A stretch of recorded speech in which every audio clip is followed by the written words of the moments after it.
am just like that. That's how I am. Um, Man, oh man, we are live. We are live on ComedySchoolsRadioNetwork.com. We're live on YouTube. And now, hold on. You just hold on there, buddy. We are now live. It's starting live video, starting live video, starting live video. And we're still there. Starting live video on Facebook Live. Good afternoon, ladies and gentlemen, boys and girls, children of all ages, uncles and brothers, mothers and sisters, aunts and third cousins. Welcome to Living on a Thin Line with Tony Vicich. I am Tony Vicich. We are your daily reprieve from all the anger, anxiety, hostility, weirdness, and hoopla going on in the world today. We come to you every day at 2 p.m. our time, which currently in Arizona is still kind of like Pacific time. But when daylight saving time is over, it'll be mountain time. We're going back to mountain. We're going from the Pacific to the mountains as soon as daylight saving time is over. I don't know what time it is where you are, but I hope that you are having a wing dang doodle of a time. I was just talking to my wife, who happens to be the producer of the show, Shirley Novicic, about one thing about an addition we're going to make to the show, which I think is going to be cool. And I'm going to tell you about that in a little bit. But talking to her about my ongoing now, I have put myself back in nomination to be on the board of directors for the Homeowners Association here in lovely Maricopa Meadows. I wrote a long, yes, it was long, kind of introduction and put it on the Maricopa Meadows community page.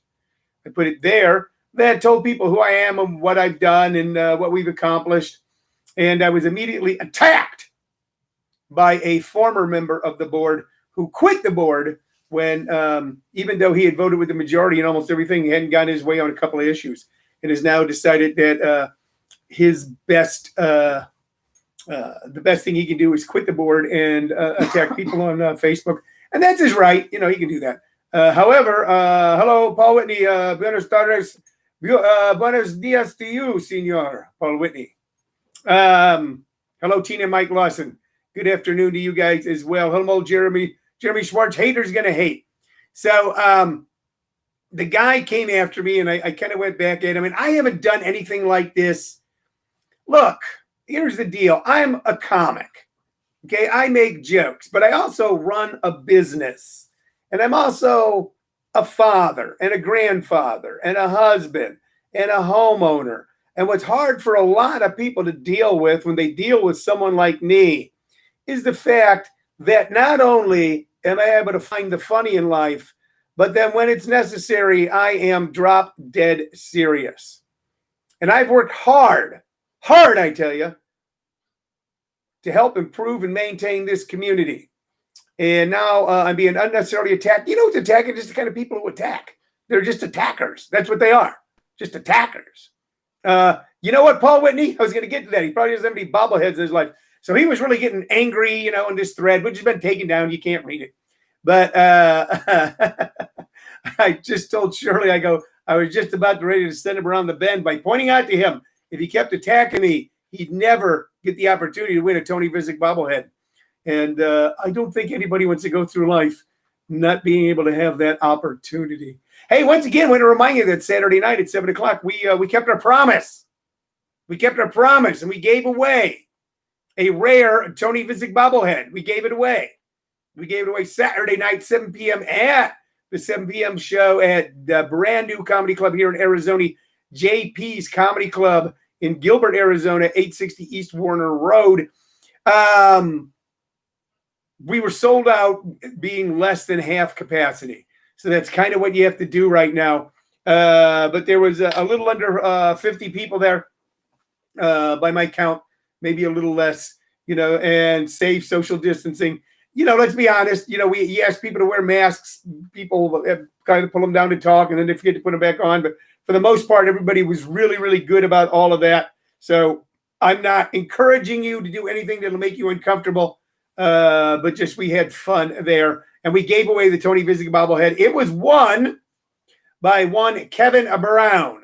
Kevin Brown, a very funny comic located here in Phoenix, Arizona, who's also been a big supporter of the club. There's two Kevin Browns. What was that, Sean? There's two Kevin Browns. Yeah, well, there's two Kevin Browns. Yeah, there's Afghanistan Kevin Brown and Vietnam Kevin Brown. For those you don't know, we have two friends who are both comics. One probably no longer pursuing it as much, which is his choice. He's a funny guy. And one who is pursuing it. Afghanistan Kevin Brown is pursuing it. This is a man who was a United States Marine and served his country with honor and dignity, and happens to be a very close friend of ours, and is now working on being a stand-up comedian. Then there's Vietnam Kevin Brown, who was a guy we met a few years ago who served in Vietnam. And one time I had them both on the same show, and that's when we decided, someone said, Kevin Brown, we go, which one? We go, Vietnam or Afghanistan. Afghanistan Kevin Brown, United States Marine, all-around great guy, funny man, friend of ours, won the bobblehead. Now, some people say the fix was in, and people will always say that because someone we know won it. But, you know, most of the people who were at that show that night, because it was grand opening inaugural weekend, were people that either the owner, Jim Perry, or I knew. You know, somebody, it was the odds were very good that someone who we knew was going to win the bobblehead. So I'm going to do something for the rest of you. I'm going to do it because I care about people. I'm going to do something for the rest of you. I am going to, we are going in the near future, we're going to order a limited edition, a number of bobbleheads with a limited edition, something like 25 or 50 tops. Now, they're not going to be cheap because they're expensive to make. But I think that we live in a bobblehead time, that we live in a bobblehead world, and I'm going to carry on bobbleheadism.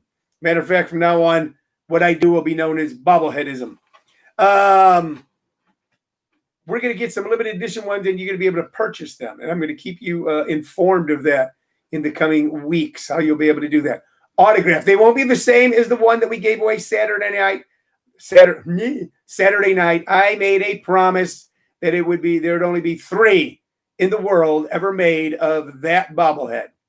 Lauren Moliver, we already got a buyer, Cheryl. Lauren Moliver, our attorney, said he'll buy one. Probably buy it with money I paid him for being my attorney. That's not funny. That'd be funny. Hey, Lauren, I got this case going on. Oh, good. Okay, pay me. Oh, good. You know what? Now I'll buy a bobblehead. Lauren's going to buy one. I need commitments. I need commitments from my friends, neighbors, and pals that you'll buy one. I'm going to try to get the price down, try to get it low, but we're going to make these bobbleheads for you. He said he'll just send me a bill for it. See, that's how. And I tell you one thing, okay, you listen, and I'm not here shilling. Although I do shill a lot of my friends. What else are you going to do? Are people that I know or respect or trust. Lauren Oliver is one heck of an attorney. If you need an attorney, I'd go to Lauren. I know other good attorneys as well, but Lauren's the one who's currently watching. So, here's what we're going to be doing with the show. Okay? Just so you know. Okay? We have been, since its inception, that means the beginning, Paul Whitney. Since its beginning, we have been talking about music. And, I ran into a kid. Not a kid, but a guy younger than me at JP's the other night who I didn't realize regularly watched the show. He goes, man, I watch your show. And first I was like, talk about music. No, man, play music. And he goes, oh, but then I get it because the licensing and plus all the stories you tell about the music, that makes it really cool because it gives us the backstory on it. So, all right, hold on. There we go. So we're going to continue to do that, but there's something we should have been doing from the beginning, from the very start. And you got to realize that this show grew organically. We had no idea what this show was going to be about. This show started during those dark, dark days of mid and late March of this year, as they were backing refrigerator trucks up in the hospitals in New York City, and the entire country was locked down, and people couldn't figure out what to do with their lives. And a songwriter from Texas, Jim Lacey, suggested that we do the show on a daily basis. And it kind of gave Shirley and I something to build our days around when we initially had nothing to do. We're now busier than, a one-legged man in a butt-kicking contest. There you go. There's a little country talk for you. We're busier than a one-legged man in a butt-kicking contest. Shirley just sighed on that one. That's what I got on that one. I got a... but we're still continuing to do the show. So organically, it grew. It wasn't originally a lot of talk about bobbleheads. It wasn't, we're talking about knickknacks and doodads and what have you, and books and magazines. And we're going to kind of do a little of that today. But it kind of organically grew into a show where we were having a lot of fun with silly knickknacks like bobbleheads and talking about music. So every day, this show is built around three things. Your questions and comments placed on social media that we attempt to respond to in real time. It's based on that. It's based on some knickknack or doodad or book or magazine or article or something that we find interesting that we have here around the home office. And then we recommend two artists or two pieces of music based on our vast vinyl album and CD collection. And what we're going to start doing, and we did it yesterday, whatever songs we are highly recommending, we're going to copy and paste their links, their YouTube links, onto the show when we download the show when we're finished with it. So people will be able to almost immediately go and listen to the song. We had not been doing that before. But that was suggested by a regular listener or watcher, I think Angela Fox, someone else, a few of you, and we just never got around to it. We did it for the first time yesterday. So that's going to allow us to go back and talk about a lot of the music we've talked about in the last few months and now give you easy access to it. Okay? All right. Hello, Tyrus. Hello, Jay. I say hi to people that I see here. Hey, tonight, Monday night at 7:30 p.m., I am going to be at JP's Comedy Club, 860 East Warner Road in Gilbert, Arizona, conducting class 2. Not 1, but 2. Yes, 2. Is it class 2 or is this class 1? Oh, yeah, it is class 2. Man, you lose track after a while. Class 2 of our stand-up comedy workshop. Even though it's class 2, if you want to stop in and say hi and you're thinking about joining, come on by and we'll let you sit in for a part of it. See if it's for you. If it is, we'll get you signed up, get you caught up, and get you on your way. Also, this weekend at JP's Comedy Club, one of the funniest guys, I think, in America, one of those unsung comics, Jay Penn, who I love. Jay Penn and I are about as far apart politically as the North and South Pole. But he is a great guy, great family man. In the 90s, when I was touring the Midwest, you'd see Jay Penn, you go, this son of a gun is funny. He now lives in Arizona, and he's going to be headlining JP's Comedy Club this Thursday, Friday, and Saturday. So if you want to see someone who is fun, and I mean just fun, just flat out fun. He doesn't do any politics or anything controversial. He's just fun and funny. Go check out Jay Penn. All right, let's get to the knick-knack or paddywhack or give a dog a bone. What we've got today is a magazine, and here's the magazine, and there is one of my great heroes. And it is none other than the sage, okay, the mentor, okay, the myth, the legend, Jerry Garcia. This is the Rolling Stone Collector's Edition, Jerry Garcia. So this features 3 decades of in-depth Rolling Stone interviews, Jerry's secret battles, friends and family remember, tributes from Robert Hunter and more, plus more than 50 classic photos. Now, to be honest with you, I'm going to show it to you again. I have a lot of books on the Grateful Dead. I have cartoon comic books that have been written about Grateful Dead songs. I have Grateful Dead magazines, but I couldn't not pick it up when Shirley and I, matter of fact, Shirley pointed out to me. And even though I have books and magazines with a lot of these interviews, this kind of really coalesces them together. And you really get to learn about Jerry Garcia and about the Grateful Dead. The Grateful Dead, that accidental miracle of music that has now grown well past even the lives of the people who were originally in the band. A lot of the Grateful Dead are now dead. And I don't say gratefully, it's sad. But Jerry Garcia is classic of the 60s. A classic of someone who loved music, loved hedonism, yet was an idealist, yet was a poet, was a tragic character, yet at the same time uplifting, like so many of his brethren, so many brilliant musicians. He succumbed hard to heroin and probably fought a heroin habit from the mid-late 70s all the way up to the end of his life.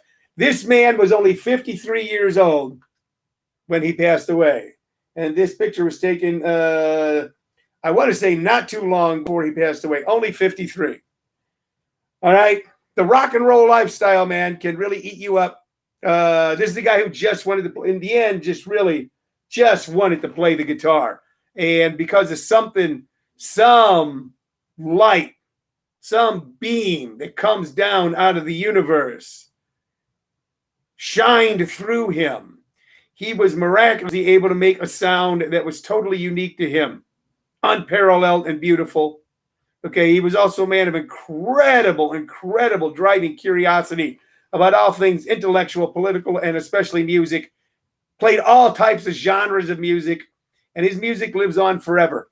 And by the way, one of the things you gather from reading this, if you read it, if you pick this up, or reading any articles or interviews or biographies of Jerry Garcia, is he was not a saint.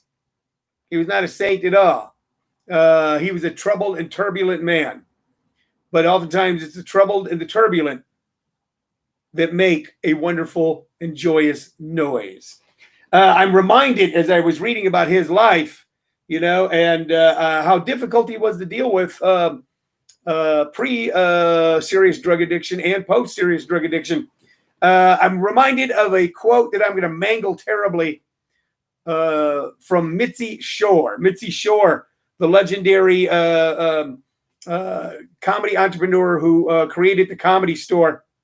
Really, her and her husband, she quickly, within a short period of time, turned it into the legendary venue that it is. Where I hear they're now doing shows with the comics inside through a window and audience sitting out in the parking lot, because Los Angeles is stricter in its quarantine rules, like good and dear friend Argus Hamilton performed and told me about it.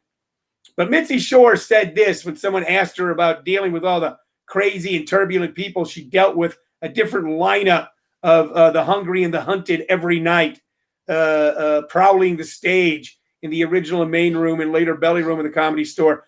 And they said, how do you do it? But see, Mitzi loved comedy. Just like I love music and comedy. Mitzi but I love music too. I just don't know. I didn't know the woman. I only met her once. Wish I'd known her better. But this is what she said. She goes, and I'm going to mangle it, but you'll hear the spirit of it. She said, my Uncle Morty lives in Brooklyn. He's been married to the same woman for 40 years. He's never cheated on her. He does not drink. He does not do drugs. He's never missed a day of work. He goes to temple on a regular basis. He is a good, kind, honest, decent man. And not one single person will pay a dime to watch him. Not one single person will pay a dime to watch him. Now, I'm not using that as an excuse for aberrant behavior. But I think, and it started with my generation, by the way, and we did this. We did this to the Beatles. We did it to Dylan. We did it to others. I think this hero worship that elevates these people to a status beyond what they do and gives more importance to their words post and beyond their appointed talent sometimes does them a disservice because they're just people. I think it might be because oftentimes they are the people we truly want to be. All right, let's get to the music, shall we? And let's do this. Let's do this, man. Where am I in time? Where's good? So these are two albums. I'm going to bring in two albums of two artists that I've talked about before. But today I will post links to the songs that I recommend, so you'll be able to get to them right away. The first one, let's go with the first one. I think I've talked about this album 3 times. This is like one of those touchstone albums. Okay. This is the very best of John Lee Hooker. The very best of John Lee Hooker. If you know that boogie rhythm, if you're my age, from Canned Heat. If you're a little bit older than that, you know it from ZZ Top. ZZ Top's song lived. Tres Hombres lived on a little longer than the Canned Heat boogie. They were doing they stole John Lee Hooker's rhythm. Canned Heat later on did an album with John Lee Hooker called Hooker and Heat. On this album is Dimples, Boogie Chillin', Little Wheel, Crawling King Snake, No Shoes, Tupelo. Side B, Drugstore Woman, Boom Boom, Hobo Blues, I'm in the Mood, Whiskey and Women, and Dusty Road. This is just a compilation of stuff that when you hear it is as vital and as exciting and dark and nasty and fun and toe tapping and making out and screwing to that it was the day that he sang into a can in a studio and had it committed to vinyl. So if you don't know John Lee Hooker, you don't know squat. So what we're going to recommend here is I want to go with Boom Boom because it's like one of his most popular. Boom Boom Boom Boom. I'm gonna put. You can look these up on your own, but I'm gonna decide right after the show whether we're gonna hook a link to Boogie Woman or Boogie Chillin' or Boom Boom. But when I do, click those links and you will hear something, man. And if you know it from a long time ago and you forgot it, you'll remember the power of these songs when you first heard them. These predate, man. These go back in like the 40s and the 50s. They predate the rock era totally, but help shape and define the rock era in a way that few did. So we'll be posting those links. But just, YouTube John Lee Hooker yourself, and you will have done yourself a favor. The next artist we talked about before, and I've had this album for a long time. I've had this album almost 35 years. I considered having this album as important. I considered owning this album and having it in my house just as important as Gideon thought it was important to put Bibles in a hotel room. And I'm talking about Hank Williams, and this album is called Hank Williams 40 Greatest Hits. Now, I've had this for a while, man. It's a little modeled there, although the albums are intact. All right, this is put out on Polydor just to give you an idea, because when I say these songs, you'll know them. These were all Hank Williams hits, either written by him, co-wrote by him, or made famous by him. Move It On Over, Lovesick Blues, Mind Your Own Business, You're Going to Change or I'm Going to Leave, Lost Highway. My bucket's got a hole in it. And I'm not even halfway down this list. I'm So Lonesome I Could Cry. Why Don't You Love Me? Let's see. Cold, Cold Heart. I Can't Help It If I'm Still in Love with You. Hey, Good Looking. Ramblin' Man. Honky Tonk Blues.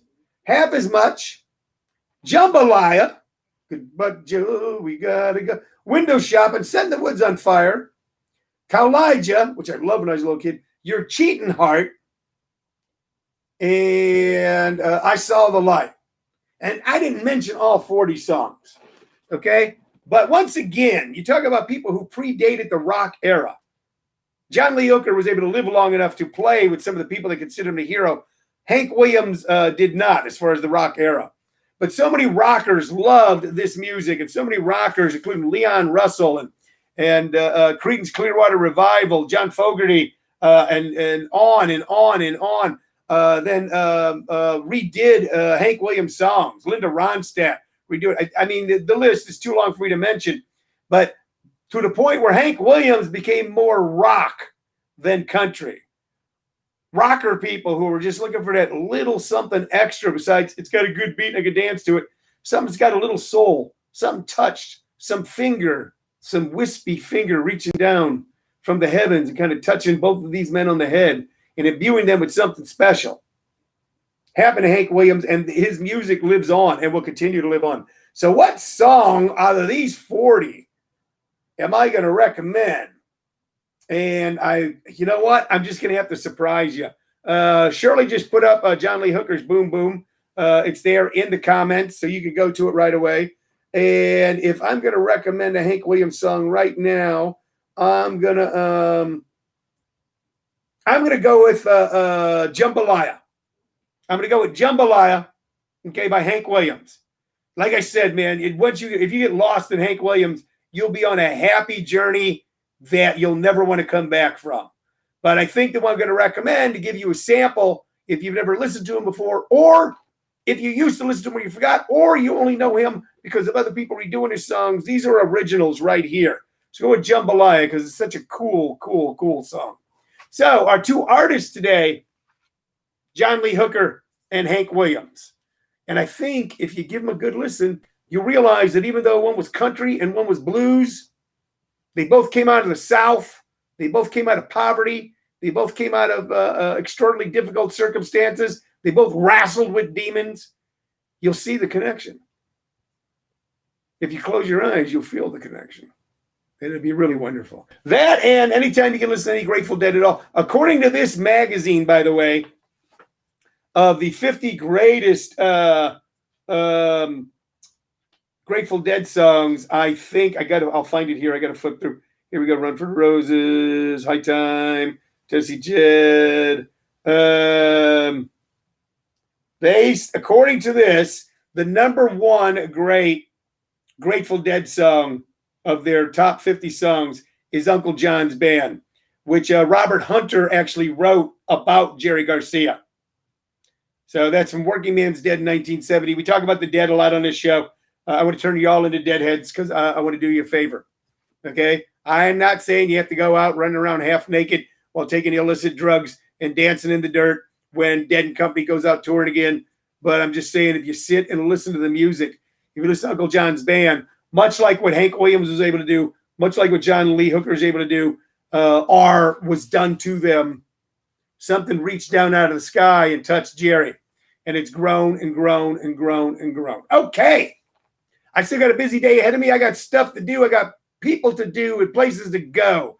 I got people to go and places to do. I got it all. But tomorrow I'm going to have more for you right here on Living on a Thin Line with Tony Vicich. That's it. See you tomorrow. Bye-bye.